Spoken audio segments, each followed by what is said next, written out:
Major funding for KPBS Evening Edition has been made possible in part by Bill Howe Family of Companies, providing San Diego with plumbing, heating and air, restoration, flood and remodeling services for over 40 years. Call 1-800-BILL-HOWE or visit billhowe.com. And by the Conrad Prebys Foundation, Darlene Marcos Shiley, and by the following.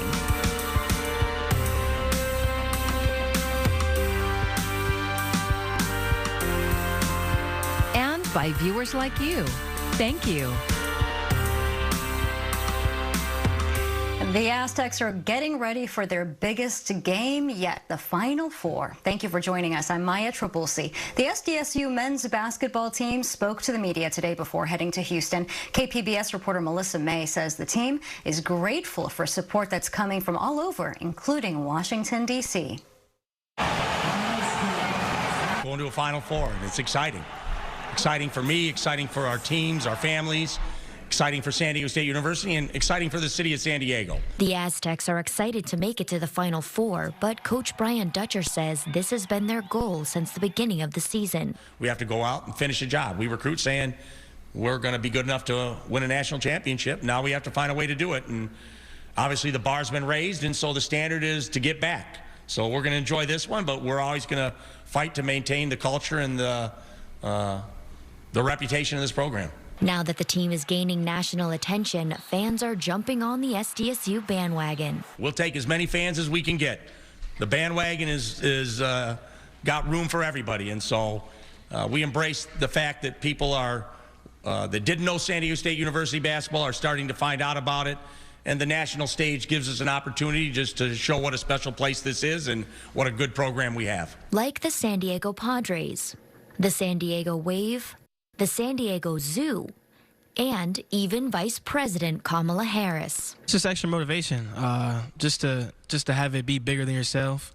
It's for the team, it's for the city of San Diego, for San Diego State. It's great. It's a great feeling. It's kind of awesome, just like being outside and a bunch of people coming up to you that's just supporting us. So we need all the support we can have, and we're going to try to win this thing for them. Both junior guard Lamont Butler and senior guard Darion Trammell want to win the men's basketball national championship for San Diego. Very important. Very important. That's our goal. That's the goal that's been set from the start of the year. So it's going to be very important, very exciting, and we can't wait. You could just feel it like when we're around each other that we're not satisfied. And it's all about bringing one back to San Diego, especially for the first time ever.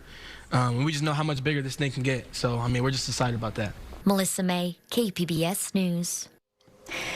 And KPBS is planning coverage of the Final Four this week and into the weekend, and that includes following the Aztecs to Houston. Stay tuned for content on all of our platforms and KPBS social media in the days ahead. And with the series of storms hitting San Diego in recent months, there has been an increase in potholes on our streets. City crews are racing against the clock to get them patched, but as KPBS reporter Alexander Wynn shows us, potholes are hitting drivers' pocketbooks hard. San Diego roads are decidedly not the best in the world, but the recent storms have made them even worse. You don't have to look too hard to find them on most major streets in the city, such as College Avenue in Del Cerro. Mother Nature has been really challenging this year. That's Bethany Bezek with the City of San Diego Transportation Department. She says the recent rainstorm have created a backlog of more than 1,300 reported potholes in the city. On days when it's rainy or it's cold, it's really hard for us to do any kinds of pothole repairs. According to the city, repair crews lost an estimated 70 working days because of the recent storms. Since October, the city has received more than 13 inches of rain, a 35% increase from the seasonal average. City crews are taking advantage of the weather and filling as many holes as they can before the next storm comes. Around 60 workers are fanned out across the city. It takes about 3 minutes to patch up a pothole, and crews can patch up to 200 potholes a day. That's good news for drivers. According to a AAA survey, the average cost for car repairs from pothole damage is $600. Between the storms, it can go to from 12 to 15 people on just particular potholes issues. Pete Hernandez is the owner of the Winston Tire Company in the College area. He says he's seen everything from popped tires to busted rims from pothole damage. This one is a 19-inch wheel for a Mercedes, so this is a custom wheel. So unfortunately, you cannot replace just one wheel for this one. You're going to have to replace a whole set. According to AAA, damage caused by potholes cost drivers $26.5 billion in 2021. Back at College Avenue, there's good news for drivers in Del Sur. This stretch of road is getting a full repavement early next year. Alexander Nguyen, KPBS News. San Diego State has founded a center for research into artificial intelligence. KPBS Sci-Tech reporter Thomas Fudge paid a visit to learn what SDSU sees on the horizon for AI technology. The James Silberud Brown Center for Artificial Intelligence, named for a donor alumnus, has created a new home for AI research at San Diego State. Center Director Aaron Elkins has been working with AI systems at SDSU for several years. He says in the mid-teens, they were more likely to call the field big data. We were working in this field of research that is multidisciplinary, statistics, machine learning, engineering, coming together in this, but we didn't have a good name for it, and AI kind of has been the brand of it now. Elkins says SDSU's brand of artificial intelligence relies on cameras and sensors that can create a data set based on the environment it's in. It's kind of the opposite of ChatGPT, a computer-based AI system that gets and analyzes data that's passively collected. They go out into the web and they just grab pictures, grab documents, grab websites. Wikipedia is just dumped into this and it's learned from, which is awesome. But we work on the kind of problems that you can't get any other way than getting in the environment and capturing and collecting those data. Elkins says a lot of the artificial intelligence work he and his colleagues have created was done for the Defense Department and Homeland Security. One system, operated through virtual reality headgear, allows sailors on a ship to focus on a ship mechanism that isn't working and fix it. A Border Patrol system uses the same concept of AI interacting with the environment to, in this case, assess risks. Elkin shows a robot with a human-like face that can interview somebody who wants to cross a national border. It talks to you, and it's engaging you in dialogue like Alexa does, but at the same time, the sensors are measuring your behavior, and it's kind of assessing the interview for a decision to pass it along to another human for an intervention or to clear you. The San Diego State Artificial Intelligence Center isn't just Aaron Elkins. What's your name? My name is Pepper. It's also students. Karanina Zabala speaks of her work on what she calls a big data project in partnership with Baylor University.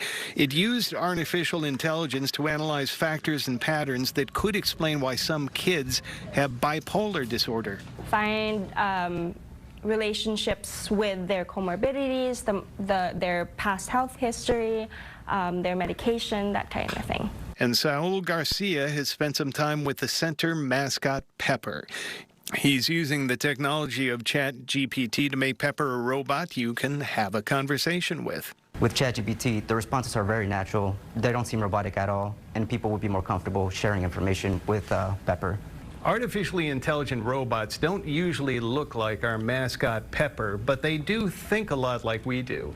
And San Diego State is trying to make AI our best buddy when it comes to the way computers serve humanity. Thomas Fudge, KPBS News. And there's a lot to talk about when it comes to artificial intelligence, and that is the focus for the latest episode of KPBS Midday Edition, one of several KPBS shows available wherever you get your podcasts. And we want to warn you that much of the video you'll see in this next story is graphic and disturbing for many. It shows the police response to Monday's school shooting in Tennessee. Mike Valerio has an update on what we're learning from this latest attack. Horrific sounds of gunfire ring through Nashville's Covenant Elementary School. Police say the 28-year-old attacker entered a side door, blasting through with a high-powered rifle. Once inside, the shooter opens fire, killing 3 children and 3 staffers. Within minutes, police are in the school. There was no hesitating. They went through that door, and they were looking for the shooter, and they engaged as soon as they found the shooter. It's locked. The officers moved quickly, tactically, checking classrooms for the shooter. Gunshots getting louder on the second floor. 14 minutes after the first 911 call, the armed attacker is found and neutralized by officers Rex Engelbert and Michael Colazzo. You see these well-organized, courageous young men rushing to the sound of the gunfire. Found in the shooter's car, a series of writings. On the killer, 3 guns, an AR-15 rifle, and 2 9mm handguns with 30-round magazines. Police say the shooter was under a doctor's care for an emotional disorder. Law enforcement knew nothing about the treatment she was receiving, but her parents felt that she should not own weapons. As it turned out, she had been hiding several weapons within the house. Chief Drake says those weapons were all purchased legally. In Nashville, Mike Valerio, KPBS News. And the shooting in Nashville has reignited the conversation about gun control. KPBS reporter Kitty Alvarado has an update with a Southern California woman who has 2 missions: comforting families of the victims and trying to stop future violence. Go, go, go, go, go. Many are numb after they hear of another mass shooting in America, but that's not the case for Sandy Phillips. Your heart breaks again. She knows what families in Nashville will now have to live with. The pain that those families are going through and what their lives are going to be like from that day forward. Because she knows that pain intimately. She lives with it every day. Her daughter, Jessica Gowie, a future sports reporter, was killed in a mass shooting inside a movie theater in Colorado 10 years ago. She was doing extremely well, and everybody has told us what a bright future that she had. And she went to a movie with her best friend and never came home. She and her husband, Lonnie, started Survivors Empowered to help heal the walking wounded. They travel around the country in an RV and immediately go help mass shooting survivors. Knowing those people, seeing them suffer. After every mass shooting, there's at least one suicide. Their other mission is to hold the gun lobby accountable through legislation, because after losing their daughter, the Southern California couple also lost everything they owned when they tried to sue an ammunition dealer. They wound up having to pay their legal fees. But on Sunday, they scored a victory when Colorado lawmakers passed a bill allowing lawsuits like theirs. The bill still needs to be signed, but the law will be named after their daughter, Jessica Redfield Gowie's Law. They voted on changing the name to Jesse's Law. They all stood when it passed and faced us in the gallery, honoring our girl. We did it, and Jesse will be remembered. She says their fight continues, and their target is the AR-15, the weapon that killed their daughter and school children in Uvalde. She says what she heard from their families haunts her. The fact that the shooter was able to get so close to those children and just annihilate them to the point where they needed DNA to identify them. And I know that's hard for the American public to listen to, but they need to listen to it. She knows it won't be easy, but says she has an angel by her side that keeps her going. Not fighting for ourselves, because obviously it's too late, but fighting for those who haven't been affected by gun violence yet. Kitty Alvarado, KPBS News. I'm Amna Nawaz. Tonight on the News Hour, the latest on the deadly shooting at a Nashville elementary school. That's coming up at 7 after Evening Edition on KPBS.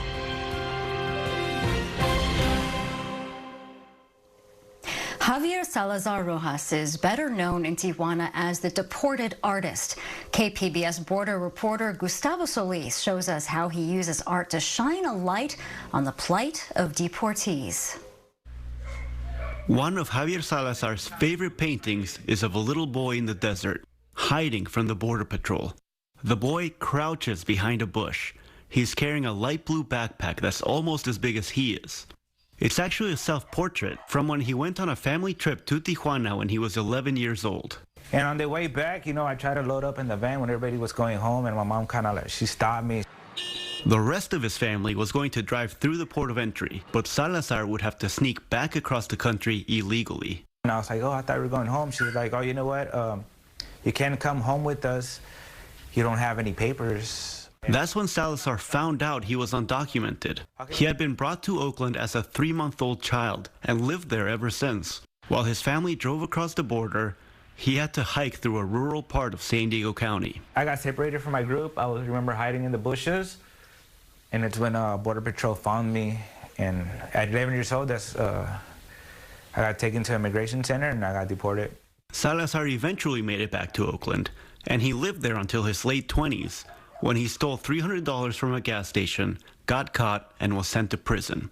It was in prison where Salazar taught himself to draw. He also served as a volunteer firefighter between 2011 and 2014. I risked my life for 3 years working for $1 an hour for the state of California.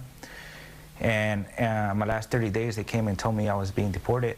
He was deported right after finishing his prison sentence. Salazar is now 47 and lives in Tijuana. He's an established artist. Chico, come on, buddy. And the proud parent of 5 adopted dogs and a cat. Let me get you a blanket.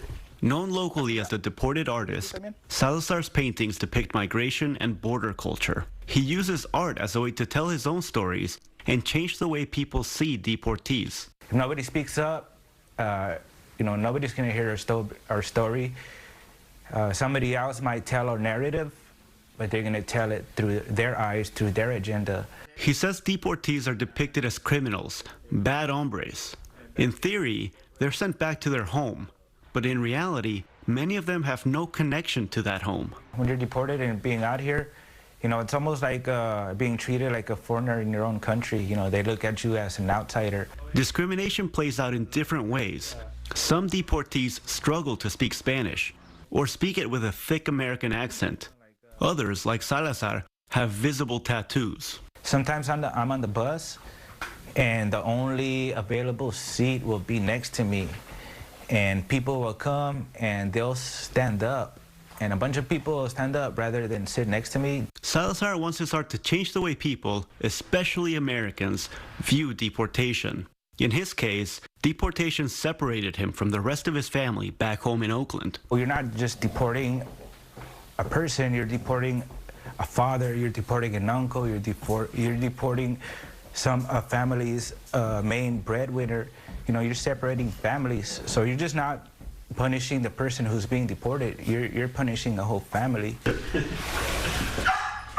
His art is also political commentary. Salazar just finished putting up an art installation at the beach along the U.S.-Mexico border, right at the very top of the border wall. It features Presidents Joe Biden and Donald Trump locked in a passionate kiss. It's meant to capture the disappointment advocates feel with Biden's immigration policies by drawing attention to just how similar they are to Trump's.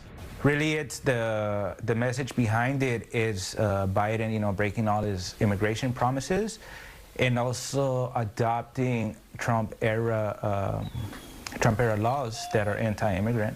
Gustavo Solis, KPBS News.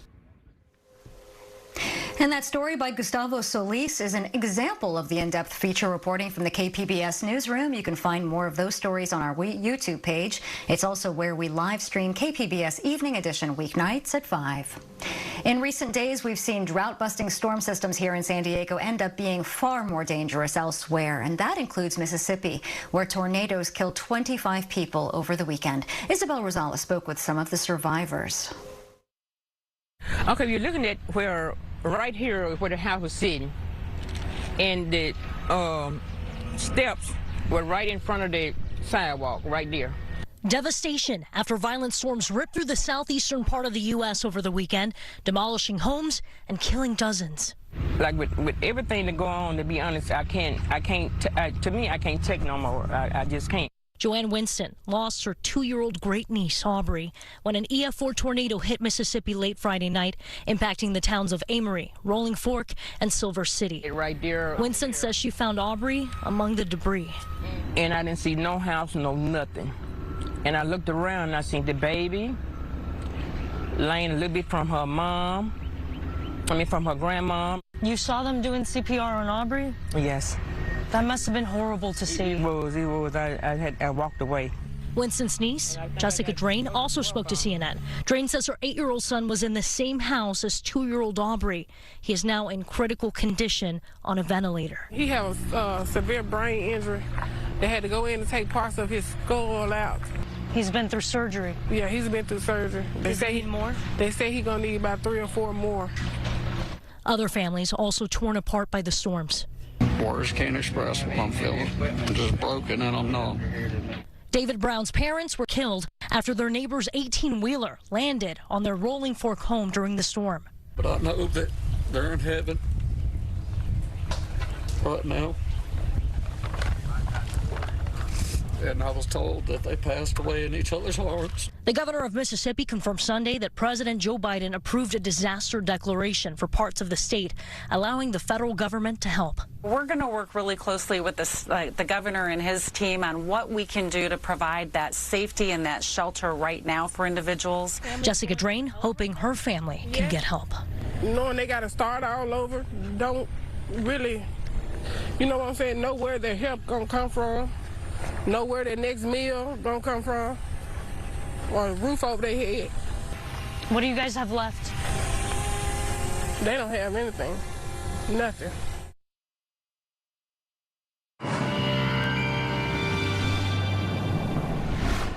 Now, the next storm will be pressing its way into the picture over the course of the next 24 hours. That will bring wet weather and some snow to the higher terrain, especially above 4,500 feet to 5,000 feet.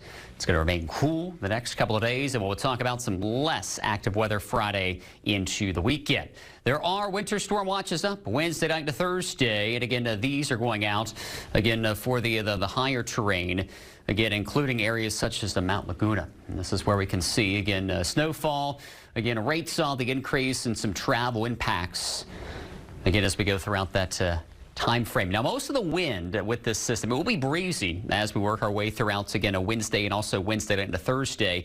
The higher impacts at this point just off to the north, where there are some wind advisories out toward Wrightwood and north of Los Angeles. With that said, let's talk about tonight. Again, the storm is arriving as we go into Wednesday. Not quite yet here yet. Chula Vista down to 49, Oceanside 48, Borrego Springs 51, Mount Laguna dropping down to 33. And we'll start to see some of that precipitation edge its way in our direction as we work our way throughout Wednesday. So some showers will be pressing their way to the picture. It will be a cooler day setting up. And again, as we go through time, Wednesday into Wednesday night and Thursday, we'll see some of that precipitation roll its way into our area as, again, the center of area of low pressure works its way down near and along the coast. So we'll start to see increasingly wet conditions arriving as we work our way into Wednesday from Oceanside to Chula Vista. Still dry Borrego Springs and wet toward Mount Laguna, but as we go again into Wednesday night and Thursday, those snow levels will be lowering. Again, you see some of the wet weather, but there will also be some snow over the higher terrain. Let's break it down for the coast here. We could see again some spots with 1/4 to 1/2 inch of rain from the coast into the interior valleys. It will stay cool Friday, but we will see some sunshine returning Friday into the start of the weekend. Interior valleys, cooler with rain. Can even see a thunderstorm Thursday, and there can be some tiny hail with those thunderstorms. And then we're going to start to warm things back up along with some sunshine Friday into the weekend.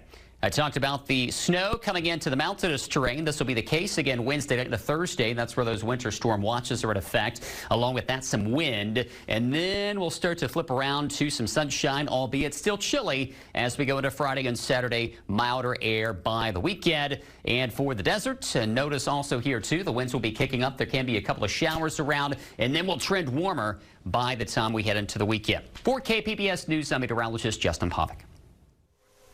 A big part of the economic recovery from the pandemic is tourism and hospitality. One of the key players here in San Diego says its business is booming. Carnival, which includes a cruise port in San Diego, says it's having its busiest quarter in company history when it comes to future bookings. And that's despite higher ticket prices due to inflation and other factors. And while tourism is a bright spot in the current economy, there are still some rattled nerves in the banking sector. Chris Wynn wraps up a busy day in Washington where Congress is trying to get answers on recent bank failures.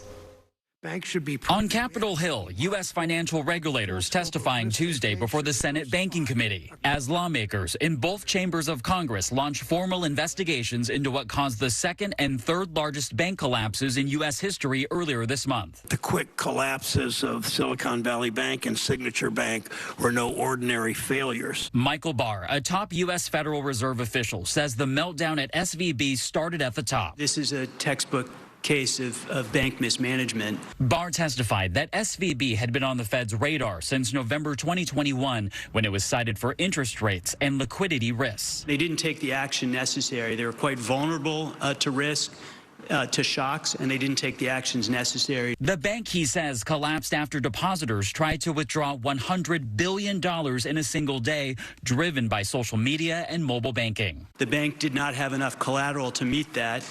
And therefore, they were not able to actually meet their obligations to pay their depositors over the course of that day, and they were shut down. While the federal government stepped in to guarantee deposits at the two failed banks and set up a facility to help prevent runs at other banks, some lawmakers demanding regulators take further action to prevent a similar banking crisis in the future. If it's the regulator's fault, it better be fixed. If it's the regulation fault, it better be fixed. The congressional investigations into the financial sector's instability come as fears of recession are mounting. Chris Wynn, KPBS News. And here's a look at what we're working on for tomorrow in the KPBS newsroom. Allegations of union busting by Starbucks. NPR's Morning Edition is covering a congressional hearing that will feature the company's former CEO. And a reminder, KPBS is heading to the Final Four. We'll be following the Aztecs to Houston in the coming days. So stay tuned for content on all of our platforms and KPBS social media in the days ahead. And you can find tonight's stories on our website, kpbs.org. Thanks for joining us. I'm Maya Trabulsi. Good night. Major funding for KPBS Evening Edition has been made possible in part by Bill Howe Family of Companies, providing San Diego with plumbing, heating and air, restoration, flood and remodeling services for over 40 years. Call 1-800-BILL-HOWE or visit billhowe.com. And by the Conrad Prebys Foundation, Darlene Marco Shiley, and by the following.